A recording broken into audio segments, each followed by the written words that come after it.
Everyone, তো বিকেলে snacks ready করা হচ্ছে। চিকেন ড্রামস্টিক আর আছে এগ ফ্রাই, ওইটাকে কোট করেই করা হবে। এদিকে দুটো করে রাখা রয়েছে, এখানে এগ আছে দুটো এগেরই করবো, 4 পিস হবে। আরেকবার চাপানো হয়েছে, তো এটা আরেকবারও বানিয়েছিলাম, খেতে খুব ভালো হয়েছিল। তো আমার বড়মশাই আজকে আবার বললো চিকেনের লেগ পিস এনে রেখে দিয়েছিলো, ড্রামস্টিকগুলো এনে রেখে দিয়েছিল।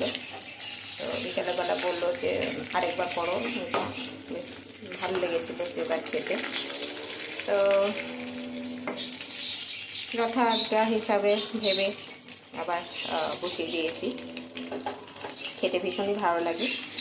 আমার মনে হয় বাইরে থেকে কিনে খাওয়া থেকে ঘরের মধ্যে একটুখানি থাকতে হয়, বাট ভালো লাগে, এটা হেলদিও হয় আর ভালোও লাগে খেতে।